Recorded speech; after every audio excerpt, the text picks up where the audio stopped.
Ang unang sulat ni Pablo kay Timoteo.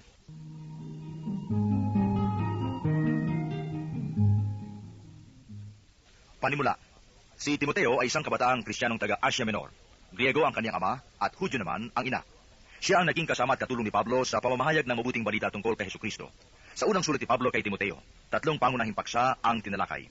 Una, ang sulat na ito'y babala laban sa maling turo sa iglesia, tulad ng paniniwala na ang mundo ay masama at matatamo lamang ang kaligtasan sa pamamagitan ng mga kaalamang lihim at sa pagsasagawa ng ilang alituntunin, kaya ng di pagkain ng ilang uri ng pagkain at di pag-aasawa. Nilalaman din ng sulat ang mga tagubilin tungkol sa pamamahala at pagsamba sa loob ng iglesia, lakip ang paglalarawan sa uri ng karakter na dapat taglayin ng mga pinuno at mga naglilingkod sa iglesia. Sa dakong huli, pinayuhan niya si Timoteo na maging mabuting lingkod ni Hesukristo at pinalalahanan sa mga pananagutan niya sa kapwa mananampalataya.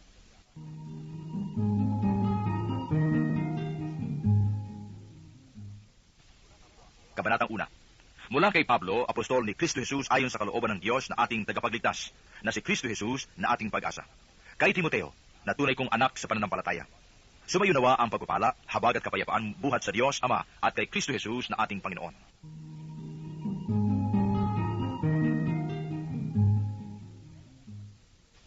Gaya ng pamanhik ko sa inyo nang ako'y papunta sa Macedonia, ibig kong manatili ka sa Efeso, sapagkat may ilang tao roong nagtuturo ng maling aral.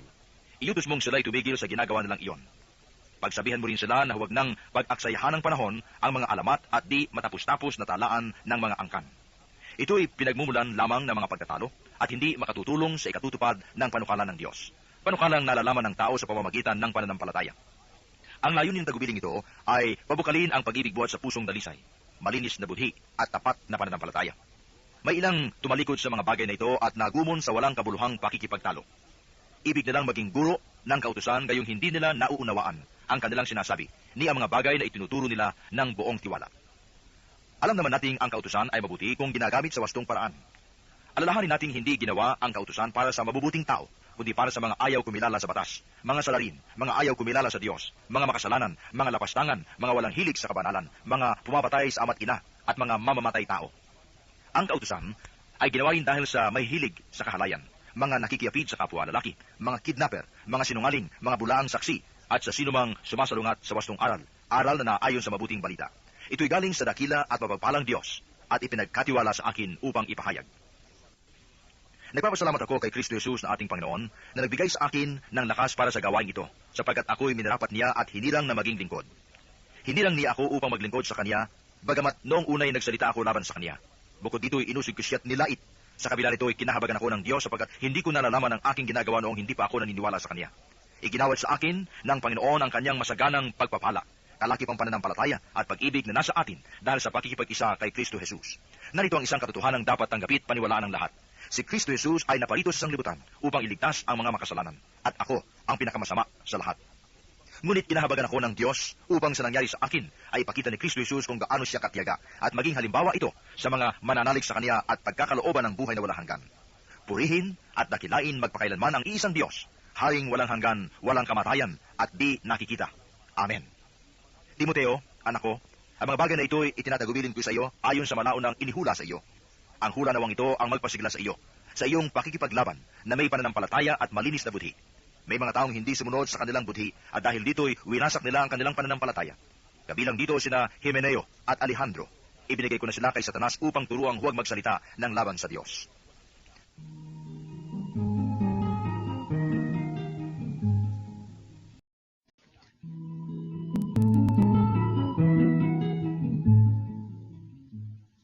Kabanatang 2. Una sa lahat, ipinakikiusap kong paabutin ninyo sa Diyos ang inyong kahilingan, panalangin, pamanhik, at pasasalamat para sa lahat ng tao.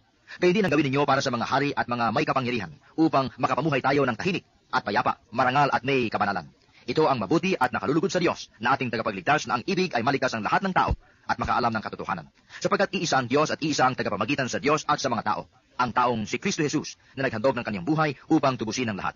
Siya ang katunayan ng banal na layunin ng Diyos at nahayag sa takdang panahon. Dahil dito, ako'y hinirang ng mangangaral, apostol at tagapagturo ng pananampalataya at ng katotohanan ito sa mga Hintil. Katotohanan ang sinasabi ko, hindi ako nagsisinungaling. Ibig kong ang mga lalaki sa lahat ng dako'y manalangin may malinis na kalooban, walang hinanakit o galit sa kapwa.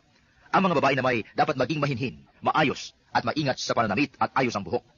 Ang pinakahiyas nila ay hindi ang mga palamuting ginto, perlas o mamahaling damit, kundi ang mabubuting gawang nararapat sa mga sumasampalataya sa Diyos. Ang babae kailangang tumahimik sa panahon ng pag-aaral at lubos na pasakop. Hindi ko pinapayagang ang babae magturo o mamahala sa mga lalaki. Kailangang tumahimik siya. Alalahanin ninyong si Adan muna ang nilalang bago si Eva. Hindi si Adan, kundi si Eva ang nadaya at sumuway. Ngunit malilikas ang babae dahil sa pagsisilang ng sanggol kung may kababaang loob siyang mamumuhay sa pananampalataya, pag-ibig at kabanalan.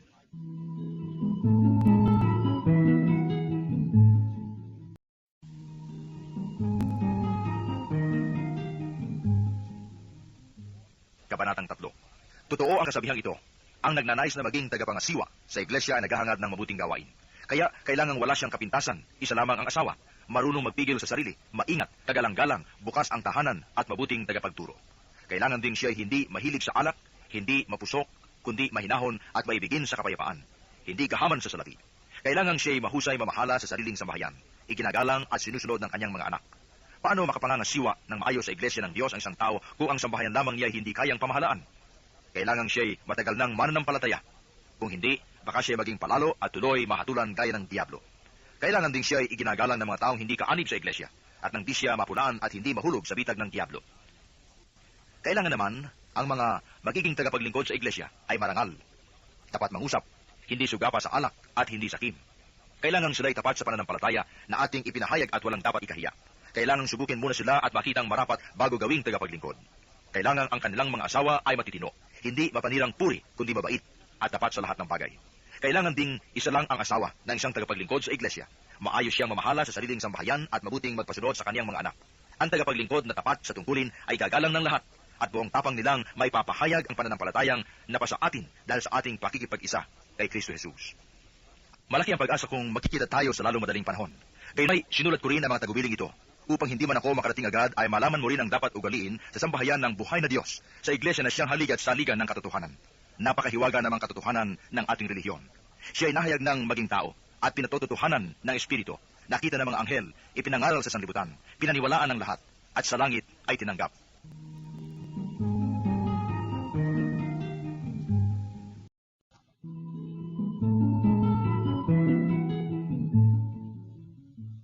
Panatang 4. Maliwanag ang sinasabi ng Espiritu. Sa huling panahon, iiwan ng ilan ang pananampalataya. Susundin nila ang magdarayang espiritu at ang mga aral ng diablo dahil sa panlilinlang ng mga sinungaling na ang mga budhi may tatak ng pagiging alipin ni Satanas. Ipagbabawal nila ang pag-aasawa at ang ilang uri ng pagkain, mga pagkain nilikha ng Diyos para kaining may pasasalamat ng mga sumasampalataya at lubos na nakauunawa ng katotohanan. Ang lahat ng nilikha ng Diyos ay mabuti at walang dapat ipalagay na masama. Lahat ay dapat tanggaping may pasasalamat sapagkat nililinis ito ng salita ng Diyos at ng panalangin. Ikaw ay magiging mabuting lingkod ni Kristo Jesus kung ituturo mo sa mga kapatid ang mga tagubiling ito. At habang itinuturo mo ito, dinudulutan mo rin ang iyong sarili ng pagkaing espiritual at ng tunay na aral na sinusunod mo. Huwag mong pag-aksayahan ng panahon ang mga alamat na walang kabuluhan. Sa halip, magsanay ka sa kabanalan. May mapapakinabang sa pagsasanay ng katawan, ngunit higit ang pakinabang sa pagsasanay sa kabanalan, sapagkat may pangako hindi lamang sa buhay na ito, kundi maging sa buhay na darating. Totoo ang kasabihang ito at dapat paniwalaan. Dahil dito, tayo nagsisikap at nagpapagal sapagkat umaasa tayo sa Diyos, ang tagapagligtas ng lahat, lalo na ng mga sumasampalataya. Ituro mo't ipatupad ang lahat ng ito. Huwag mong bigyang daan na hamakin ka ninuman dahil sa iyong kabataan. Sa halip, pagsikapan mong maging huwaran ng mga sumasampalataya sa pananalita, ugali, pag-ibig, pananampalataya at kabanalan. Iukol mo ang iyong panahon sa pagbabasa ng kasulatan sa matla, sa pangangaral at pagtuturo hanggang sa ako'y dumating. Huwag mong pababayaan ang pinagkaloob sa iyo ng Espiritu Santo ayon sa inihula ng ipatong sa iyo ng matatanda sa iglesia ang kanilang kamay. Isagawa mo ang mga ito at lubos mong italaga dito ang iyong sarili upang makita ng lahat ang iyong pag-unlad. Maging maingat ka sa iyong pagkilos at pagtuturo. Patuloy mong isagawa ang mga bagay na ito upang maligtas ka pati ang mga nakikinig sa iyo.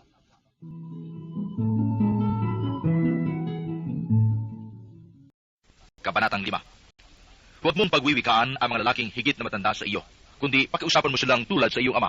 Ibilang mong kapatid ang mga kabataang lalaki. Ituring mong ina ang matatandang babae, at pakitunguhan mo ng buong kalinisan ang mga kabataang babae na parang kapatid mo rin.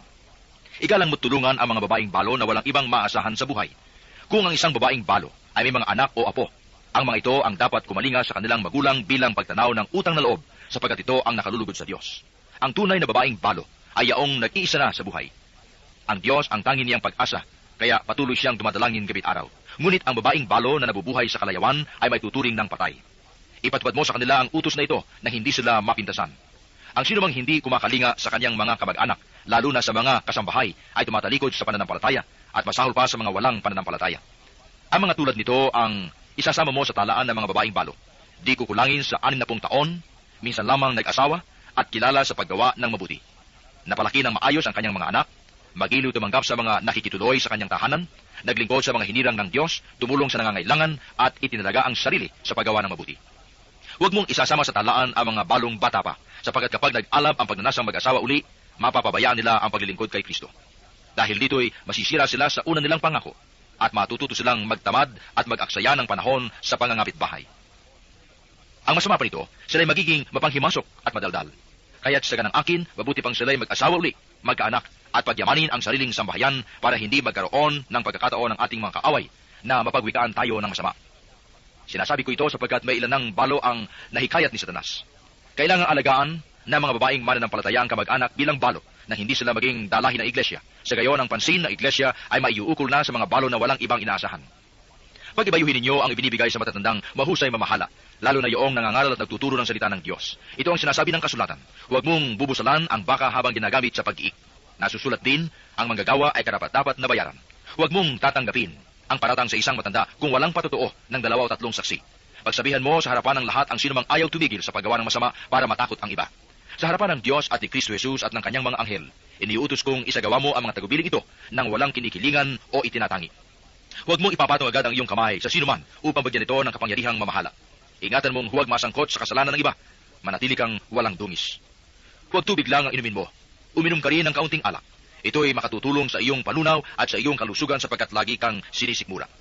May mga taong lantad na lantad ang kasalanan bago pa makaabot sa hukuman. Ang kasalanan naman ng mga iba'y huli na kung mahayag.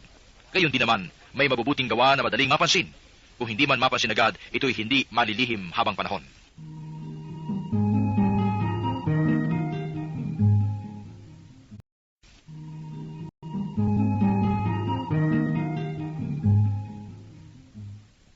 Kabanatang 6. Dapat igalang ng mga alipin ang kanilang Panginoon para walang masabi laban sa pangalan ng Diyos at sa ating aral. Hindi dapat hamakin ng mga alipin ang kanilang Panginoon dahil sa sila'y magkapatid sa pananampalataya. Dapat pa nga nilang pagbutihin ang paglilingkod sapagkat ang pinaglilingkuran nila'y kaisa sa pananampalataya at pag-ibig. Ituro mo't ipatupad ang mga bagay na ito. Sino mang nagtuturo ng iba kaysa rito at isang ayon sa salita ng Panginoong Hesukristo at sa mga aral tungkol sa kabanalan ay nagyayabang ngunit walang nalalaman. Sakit na niya ang manuliksa at makipagtalo tungkol sa mga salita. Bagay na humahantong sa inggitan, alitan, kutyaan at pagbibintang. Mahilig din silang makipagtalo sa mga liko ang pag-iisip at di kumikilala sa katotohanan, mga tao nag-aakala na ang relihiyon ay paraan ng pagpapayaman.